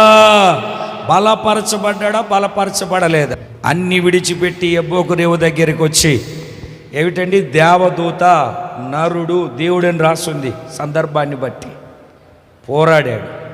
వదలవయ్యా, తెల్లాడుతుంది, నేను వెళ్ళిపోవాలి, నువ్వు ఆశీర్వదిస్తే కానీ నిన్ను విడిచిపెట్టాను. మనుషులతో పోరాడొద్దు, దేవునితో పోరాడు, జయం నీకు కలుగుతుంది. నువ్వు ఇంట్లో దేవునితో పోరాడు, ప్రార్థనలో దేవునితో పోరాడు, నీ శత్రువు పైన దేవుడు నీకు జయాన్ని ఇస్తాడు. నీ అప్పులపైన దేవుడు నీకు జయాన్ని ఇస్తాడు. నీ సమస్యలపైన దేవుడు నీకు జయాన్ని ఇస్తాడు. నీ పరిస్థితులపైన దేవుడు జయాన్ని ఇస్తాడు. అపజయపు గడియలను బద్దలు కొట్టగలుగుతావు. దేవుని కొరకు సాక్షిగా జీవించగలుగుతావు. పోరాడి జయాన్ని అనుభవించగలుగుతావు. పోరాడకపోతే ఓడిపోతావు. పోరాడకపోతే ఓడిపోతావు. పోరాడితే జయాన్ని పొందుకుంటావు. ఒకటి, కేదారు దగ్గర ఏం నేర్చుకుంటున్నావు? వ్యాపారం. రెండవది, కీర్తనలు, బిగ్గరగా దేవుని స్తుతించి కీర్తించి గణపరుస్తాడు. మూడవది బలాఢ్యుడు. పౌలు గారు అంటారు, ఆయన మమ్ములను బలవంతులుగా చేసి ఉన్నాడు, క్రీస్తునందు బలవంతులుగా చేసి ఉన్నాడు. నాలుగో విషయాన్ని చెప్తాను, మీరు చదవండి దేవుని వాక్యంలో, నేను ముగిస్తాను. యెషయా గ్రంథం 60వ అధ్యాయం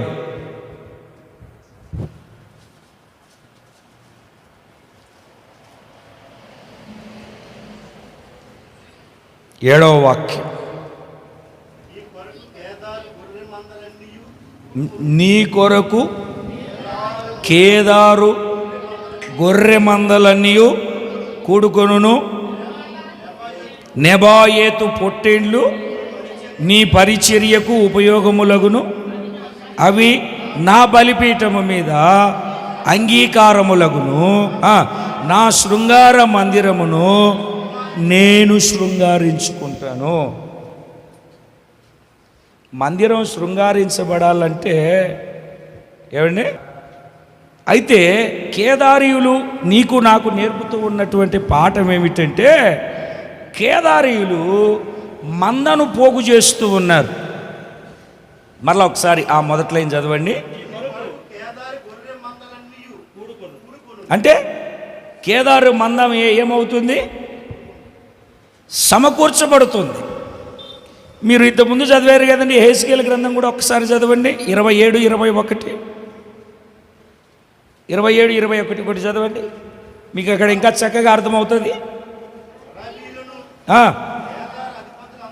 కేదారు అధిపతులందరూ నీతో వ్యాపారం చేస్తారు. ఎవరండి? వారి గొర్రె పిల్లలను, పొట్టేళ్లను, మేకలను ఇచ్చి, ఇక చాలండి, అక్కడికి చాలు. మేకలను, గొర్రెలను, పొట్టేళ్లను, మేకలను ఇచ్చి సరుకు కొనుక్కుంటారు. ఇప్పుడు చూడండి, మీరేం చేయాలంటే, వ్యాపారంలో మీరు చేయవలసినటువంటి మరొక పని ఏమిటంటే, నువ్వు గొర్రెలను ఇచ్చి దేవుని సన్నిధిలో సరుకు కొనుక్కునే ఒక పని మీద ఉండాలి.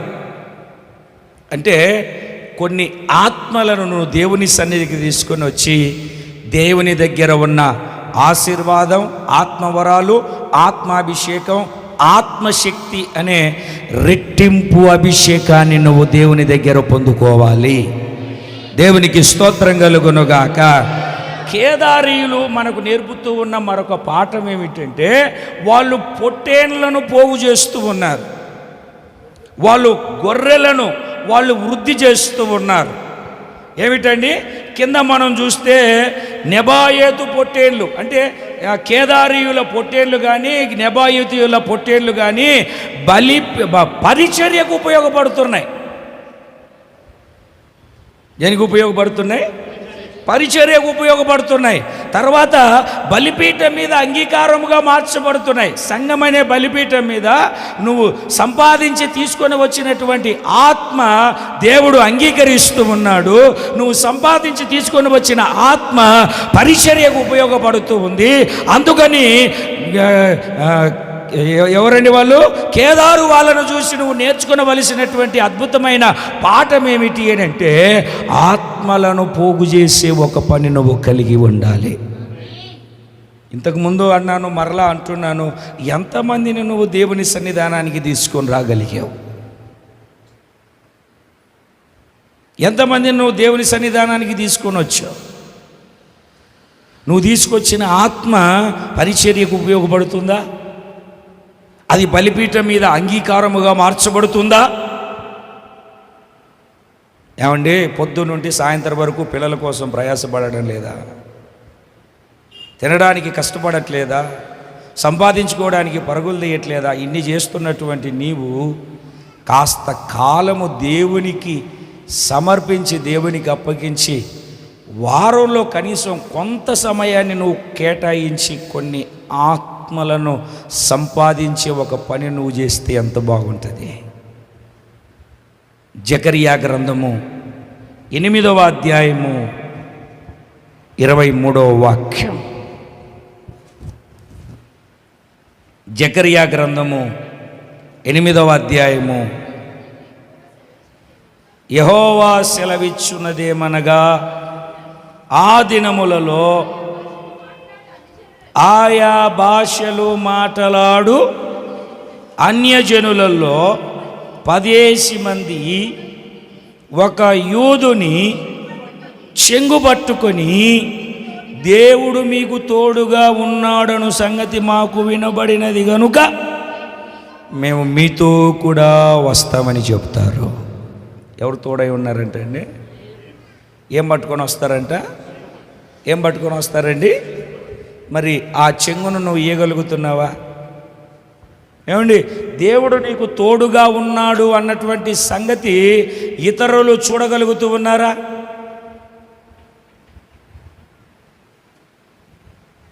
దేవుడు తోడుగా ఉంటే యోసేపు చేతి పనిని దేవుడు ఆశీర్వదించాడా? హిజ్కియాకు దేవుడు తోడుగా ఉంటే వెళ్ళిన చోటనెల్లా జయాన్ని పొందుకున్నాడా లేదా? మరి ఈ కడవరి దినాలలో యుగ సమాప్తి వరకు సదాకాలము నేను మీతో కూడా ఉంటానని వాగ్దానం చేశాడే. ఆయన కృప మీకు తోడై ఉంటుందని దేవుని యొక్క వాక్యపు లేఖనాలు సెలవిస్తున్నాయే. ఆయన తోడుగా ఉంటే నిన్ను చూసిన జనము నీ చెంగు పట్టుకొని నీతో కూడా నువ్వు వెళ్ళే జీవము కలిగిన దేవుని ఆరాధించే స్థలానికి పరుగులు తీస్తూ రావాలి కదా. ఒక సమరయ స్త్రీ వెళ్ళి, నేను చేసినవన్నీ నాతో చెప్పిన వాడిని చూపిస్తాను రండి అంటే, జనములు కదలి గుంపులు గుంపులుగా ఈ మెస్సయ్య దగ్గరికి, యేసయ్య దగ్గరికి వచ్చారే. అంటే కేదారు గుడారముల వల్లే నేను సౌందర్యంగా ఉన్నానంటే, కేదారులో కొన్ని గొర్రెలు అంటే ఆత్మలు, గొర్రెలు అంటే ఆత్మలు, ఆత్మలను సమకూర్చి ఆత్మలను పోగు చేసే ఒక పని నువ్వు కలిగి ప్రభు సన్నిధిలో నడిపించబడాలి. చేతులు పైకెత్తి ఒకసారి గట్టిగా దేవునికి స్తోత్రం. నేను ఒక మాట చెప్పనా, దేవుడు నన్ను దర్శించాడు, దేవుడు నాతో మాట్లాడాడు, నేను దేవుని యొక్క మాటను ప్రకటిస్తూ ఉన్నాను.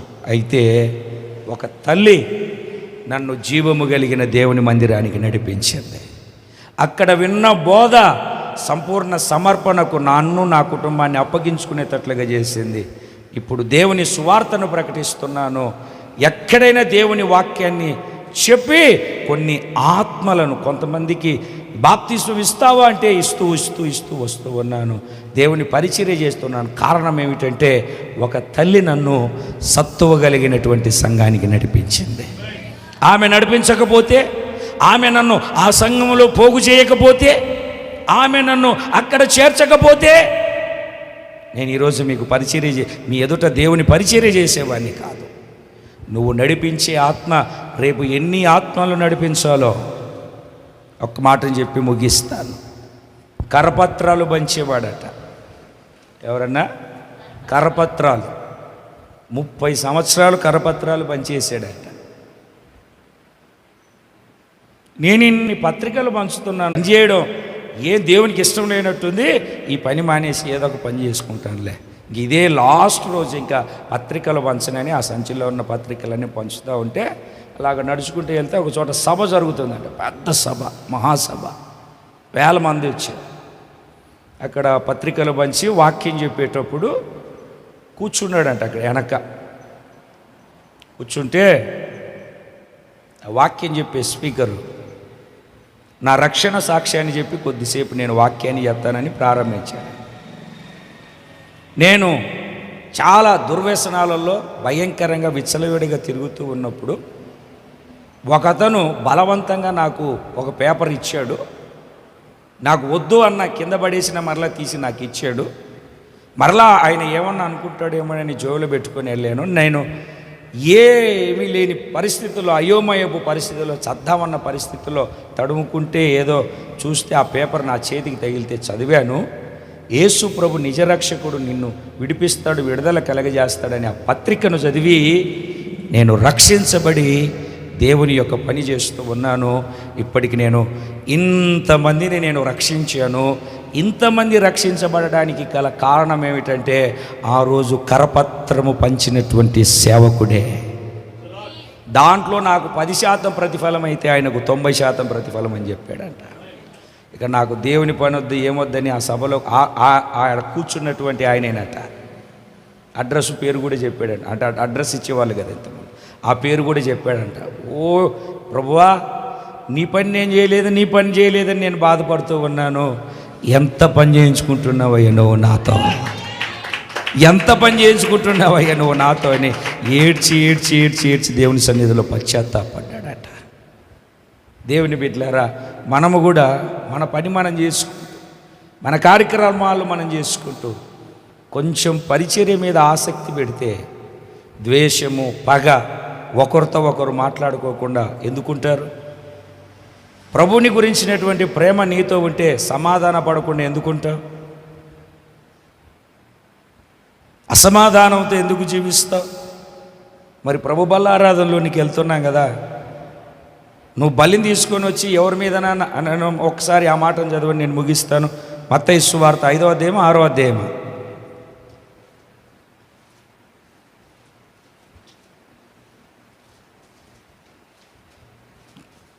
ఐదవ అధ్యాయం 6వ అధ్యాయం 5వ అధ్యాయం 23 చదవండి. అర్థమవులే? మొన్న చాలాసార్లు చదివాను ఈ మాట, నాకు చాలాసార్లు చెప్పాను కానీ అర్థమవులే సరిగ్గా నాకు.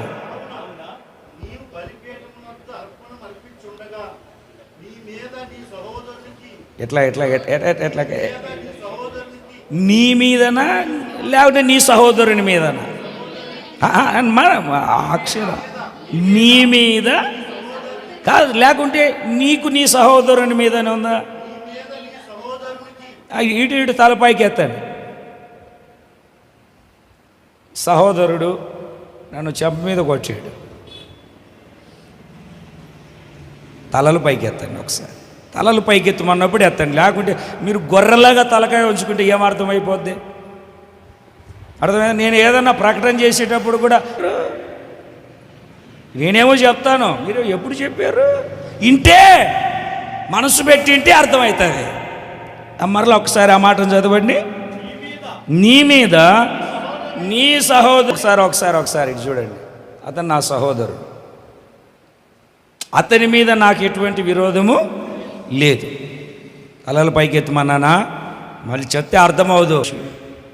బలి అర్పించాలి. ఓ దేవుడు ఇంకా నా బలి అర్పించబోతున్నాడు, నా అర్పణ బలిపీఠం మీద కాలి అలాగే పైన అనుకుంటున్నాను. బలిపీఠం తెచ్చి బలి పశువుని తీసుకొని వచ్చి అలా వస్తూ ఉండగా అది మన రవి వాళ్ళ ఇల్లు దాటాను. ఇక్కడ కొంచెం దాటాను, రవి మీ ఇంటి దాటాను. దాటిన తర్వాత గుర్తు వచ్చింది, ఏంటి నా సహోదరుడు పాలు నాతో మాట్లాడట్లేదు, నేను అతనికి ఏం చేయలేదు, ఎందుకు నా మీద అట్టున్నాడు?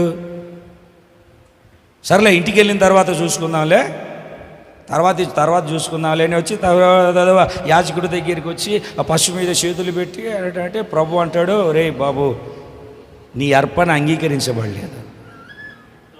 అక్కడ గుర్తొచ్చింది, రవి వాళ్ళ ఇల్లు దాటిన తర్వాత గుర్తొచ్చింది.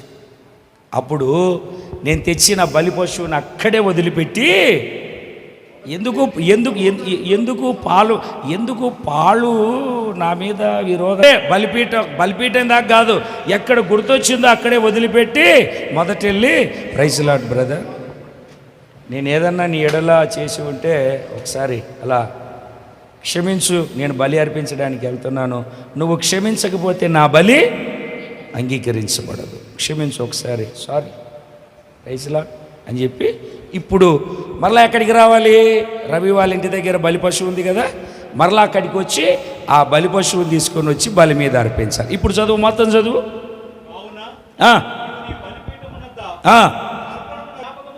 వచ్చిన ఎడల ఎదుటనే విడిచిపెట్టి మొదట వెళ్ళి సహోదరునితో సమాధానపడము, అటు తర్వాత వచ్చి అర్పించావు. ప్రసంగం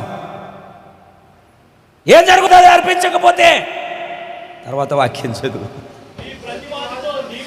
మీ ప్రతివాదితో నీవును త్రోవలో ఉండగానే త్వరగా వానితో సమాధానపడు, లేకపోతే ఒకవేళ నీ ప్రతివాది నిన్ను న్యాయాధిపతికి అప్పగించును, వేయబడుదువు, కడపటి కాసు చెల్లించు వరకు అక్కడ నుండి నువ్వు వెలుపలికి రాలేవని నీతో నిశ్చయంగా చెప్తున్నాను.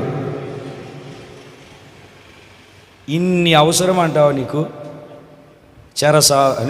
నిన్ను చెరసాలలో వేస్తాడంటే అర్థం ఏమిటి? నువ్వు చేయాలనుకున్నది చేయలేకపోతున్నావు, అదే చెరసాల. అప్పులే నీకు ఒక చెరసాల, రోగమే నీకు ఒక చెరసాల.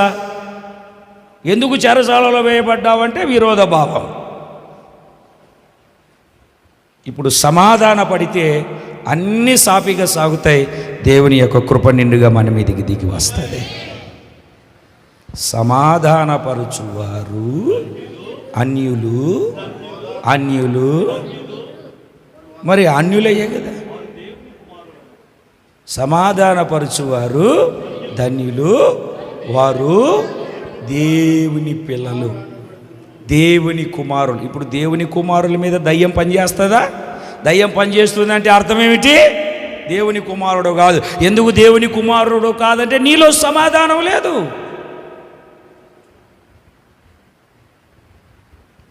ఇరవై 21-22 నరహత్య చేయవద్దు, నరహత్య చేయు ప్రతివాడు,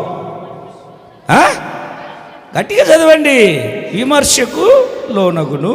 పూర్వీకుల మాట మీరు విన్నారు కదా. నేనేం చెప్తున్నానంటే తన సహోదరుని మీద కోపపడువాడు, అండర్లైన్ చేసుకో, కోప్పడితే కోప్పడు కానీ పాపం చేయొద్దు. నీ కోపం సూర్యుడు అస్తమించే లోపలే సమస్య పోవాలి.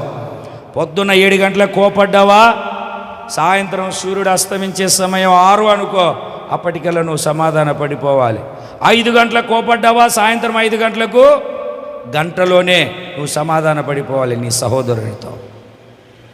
ఏంటంటే సహోదరుని మీద కోపపడువాడు విమర్శకులోనగును, తన సహోదరు ఆడి గురించి నాకెందుకు తెలియదు.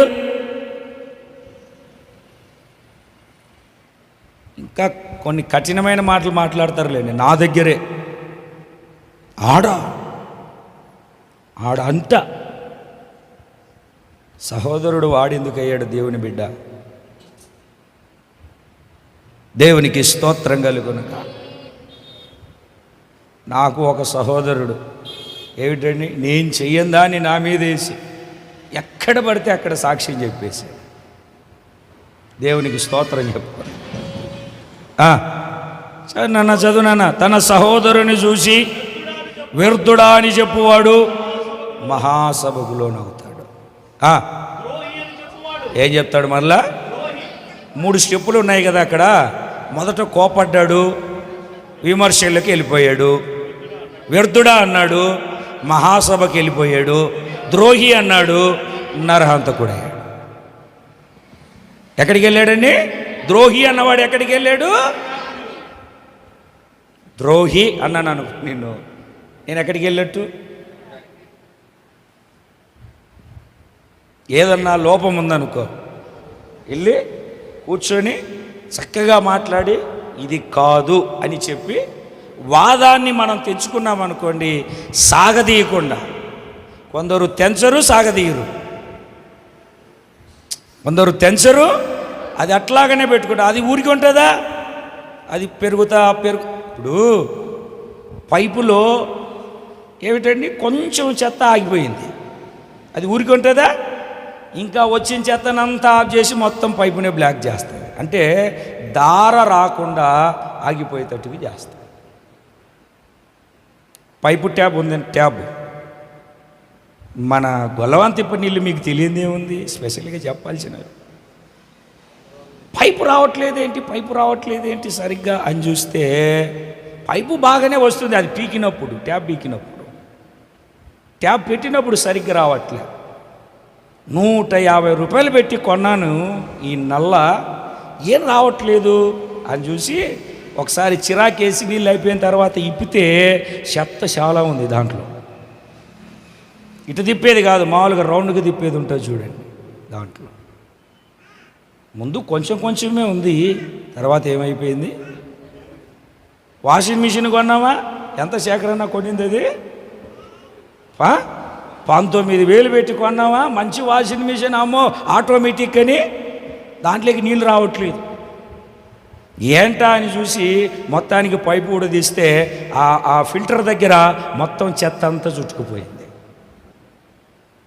18,000 కొట్టి, ఈ 18,000 పెట్టి కొని ఏం ప్రయోజనం?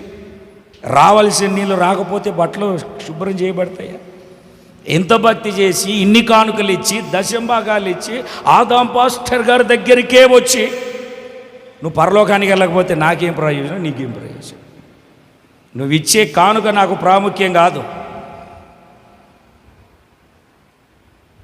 అర్థమైందండి? నువ్వు పరలోకానికి వెళ్ళడమే నాకు ప్రాముఖ్యం. నిన్ను దేవుని ఎదుట నిలబెట్టాలన్నదే నా ఆశ, ఆకాంక్ష. నా దృష్టిలో నువ్వెవరో తెలుసా? నీ దృష్టిలో నేను దశంభాగాలు, కానుకలు అడుక్కునేవాడిని కావచ్చు. సహోదరుడా, నీ దృష్టిలో నేను కానుకలు అడుక్కునేవాడినే కావచ్చు. నా దృష్టిలో నువ్వెవరో తెలుసా? నాకు కిరీటానివి. నువ్వు నాకు కిరీటానివి. దేవునికి స్తోత్రం కలుగునుగా. కిరీటాన్ని ఎవరైనా పోగొట్టుకుంటారా? కిరీటాన్ని ఎవరైనా పడగొట్టుకుంటారా? మీరెవరో తెలుసా? కిరీటమందలి రత్నాలు లాంటి వాళ్ళు. మీ మీద నాకు పలు విధాలుగా చెప్పొచ్చు. I don't care. నువ్వు మాత్రం నాకు వజ్రానివే, నువ్వు మాత్రం నాకు కిరీటానివే. నేను నీ దృష్టిలో ఎలాగైనా కనపడవచ్చు, అది పక్కన పెట్టు. నువ్వు దేవునికి లెక్కప్ప చెప్పుకుంటావు, నాకెందుకు? నువ్వు మాత్రం నాకెవరు చెప్పు? నువ్వు మాత్రం నాకెవరు? చూడండి, తెస్సలోనికైలకు రాసిన పత్రికలో ఒక మాటను చదువుదాం. నువ్వు నాకు ఎవరో అక్కడ చక్కగా తెలియజేస్తుంది దేవుని వాక్యం.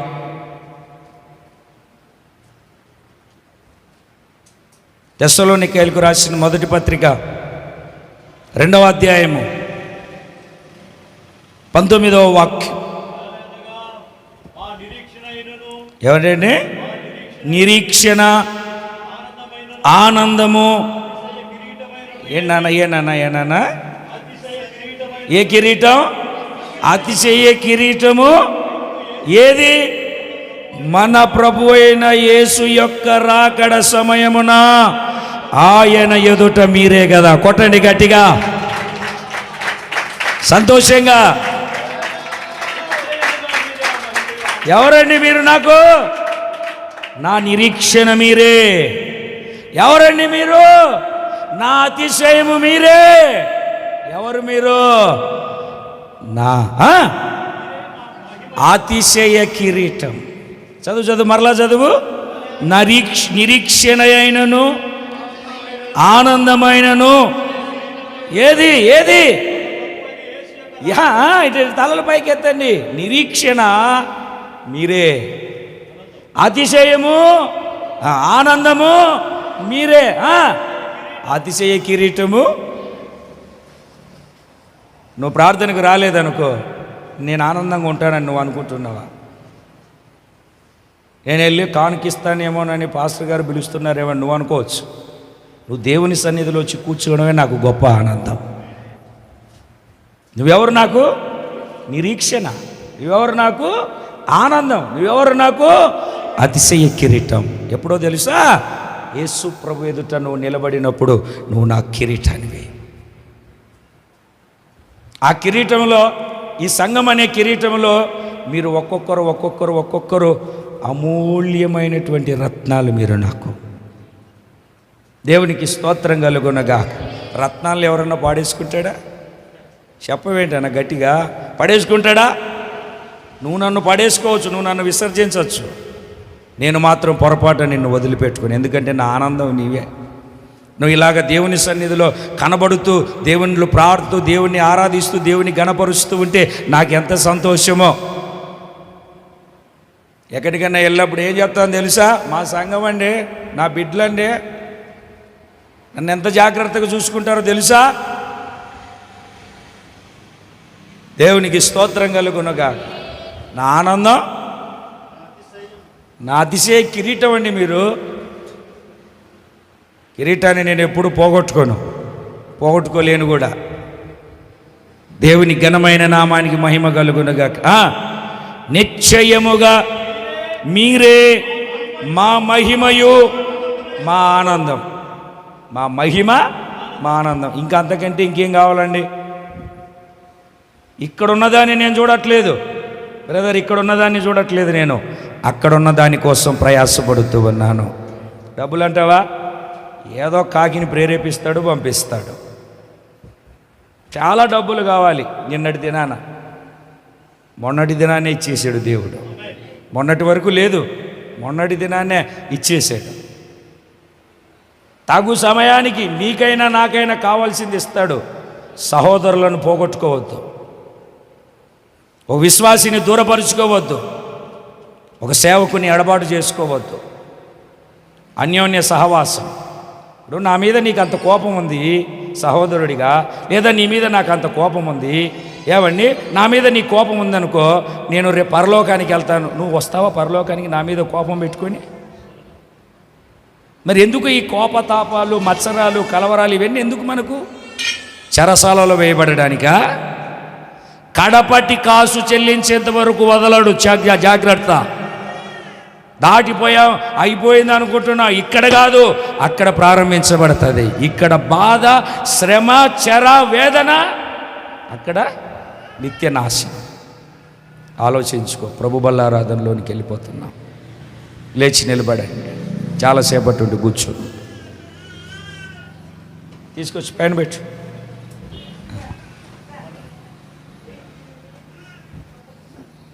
ఒక చిన్న ప్రార్థన. లేచి నిలబడిన మీరు త్వరగా అటు ఇటు వెళ్ళకుండా ఒక్కసారిగా